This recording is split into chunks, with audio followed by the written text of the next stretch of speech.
সোমবার ভয়াবহ বাস দুর্ঘটনা, রীতিমতো ঘটনায় আহত হয়েছে 20 জন। আপনাদের আরো একবার জানিয়ে রাখি, সোমবার ভয়াবহ বাস দুর্ঘটনা, ঘটনায় আহত 20 জন। জানা গিয়েছে পূর্ব বর্ধমান জেলার নান্দাই দুর্গাপুর রেলগেট সংলগ্ন এলাকায় সোমবার যাত্রীবাহী বাস এবং একটি ডাম্পার গাড়ির মুখোমুখি সংঘর্ষ হয়। বসে থাকা সমস্ত যাত্রী কম বেশি আহত হন। এই মুহূর্তে যে খবরের দিকে আমাদের নজর রয়েছে, সোমবার ভয়াবহ বাস দুর্ঘটনা, আর এই দুর্ঘটনায় আহত হয়েছেন 20 জন। পূর্ব বর্ধমান জেলার নান্দাই দুর্গাপুর রেলগেট সংলগ্ন এলাকায় সোমবার যাত্রীবাহী বাস এবং একটি ডাম্পার গাড়ির মুখোমুখি সংঘর্ষ হয়। এ বিষয়ে বিস্তারিত জানবো, আমার সঙ্গে টেলিফোন লাইনে যুক্ত হয়েছে আমাদের প্রতিনিধি কল্যাণ। ঠিক কিভাবে দুর্ঘটনাটি ঘটলো, কি জানা যাচ্ছে?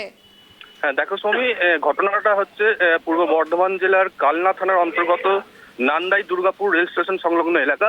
যেটা জানা গেছে যে নবদ্বীপ থেকে রানীগঞ্জ গামী একটি যাত্রী বোঝাই বাস, সেই বাসটি যখন যাচ্ছিল ঠিক এই জায়গাতেই অর্থাৎ দুর্গাপুর রেল গেট সংলগ্ন এলাকায়, এখানে কিন্তু একটা ডাম্পার একটা টোটোকে ওভারটেক করতে গিয়ে বাসটির মুখোমুখি সংঘর্ষ হয় এবং বাসটিকে সজোরে ধাক্কা মারে, তাতে করেই কিন্তু এই দুর্ঘটনা ঘটে যায়। সঙ্গে সঙ্গে কিন্তু ঘটনার খবর পেয়ে সেখানে কালনা থানার বিশাল পুলিশ বাহিনী পৌঁছায়।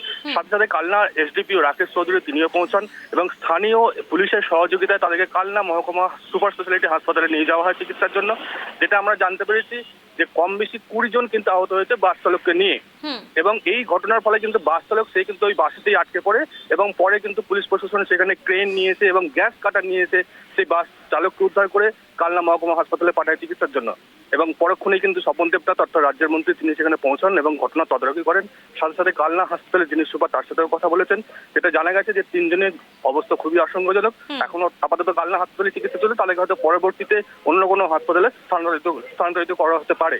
চলে, ধন্যবাদ কল্যাণ আমাদের সঙ্গে থাকার জন্য। যেমনটা জানালেন আমাদের প্রতিনিধি, বাসে থাকা সমস্ত প্রথমে স্থানীয় বাসিন্দারা ও পুলিশ গিয়ে তাদেরকে উদ্ধার করে কালনা মহকুমা হাসপাতালে চিকিৎসার জন্য পাঠায়। বাসের চালক দীর্ঘক্ষণ বাসে আটকে ছিল, পরবর্তী সময় গ্যাস কাটার দিয়ে তাকে কেটে বার করে উদ্ধার করে পাঠানো হয় কালনা হাসপাতালে। কালনা মহকুমা হাসপাতালে আহতদের দেখতে হাজির হন রাজ্যের মন্ত্রী স্বপন দেবনাথ, কালনার এসডিপিও রাকেশ চৌধুরী, কালনা পৌরসভার ভাইস চেয়ারম্যান তপন পোড়েল সহ অন্যান্যরা।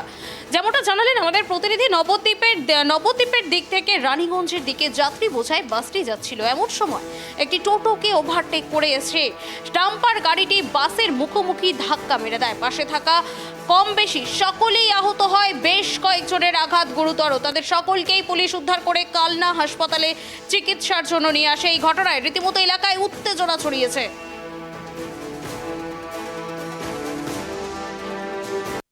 একটা টোটো ছিল, ওই ডাম্পারটা ওভারটেক করতে গিয়ে বাসটা রুখতে পারেনি, বাসটা গিয়ে মেরে দিল। এটা কত নাগাদ ঘটলো? ওটা হয়ে গেল ঘন্টাখানিক। কেমন কি ক্ষয়ক্ষতি আছে? ক্ষয়ক্ষতি সবই, বাসের যত প্যাসেঞ্জার সবই আহত, আশঙ্কাজনক অবস্থায় ভর্তি করা হয়েছে। এখন বাসের ড্রাইভারকে স্টিয়ারিং জাম হয়ে গেছিলো, পা রডফট কেটে পা কোনো রকমে বার করে হসপিটাল পাঠানো হলো। এই পর্যন্ত। কোন হসপিটালে গেল? কোন হসপিটাল? এটা কোন জায়গা? এটা নাদাই দুর্গাপুর। এটা কোন কটার সময় হয়েছে এটা? টাইমটা তো অ্যাকুরেট ঠিক জানা নেই, ঘন্টাখানিক আগে হয়েছে। আপনার নাম? চন্দ্রগুপ্ত বাড়ি। এইখানেই বাড়ি? তৎপরতার সঙ্গে এখানে ভর্তি করে দিয়েছে। এসডিপিও সাহেব নিজে এসেছেন এখানে, সিআই কামরুল হোসেন, আমি নিজে এসেছি, ভাইস চেয়ারম্যান তখন পরে সবাই সঙ্গে আমরা এসেছি। 20 জন আহত হয়েছে, তাদের চিকিৎসার ব্যবস্থা হচ্ছে। তার মধ্যে বেশি ইনজিওর্ড হয়েছে সুমিতা দাস, রামা শেখ আর স্নেহা রায়। ট্রিটমেন্ট চলছে। আমি যাওয়ার সময় সুপারের সঙ্গে দেখা করছি, পরে এসেছে। সব চিকিৎসার ব্যবস্থাপনা আর সব ঠিকঠাকই চলছে। দুর্ভাগ্যজনক যে এটা অ্যাক্সিডেন্ট হয়েছে। 20 জন কোথায়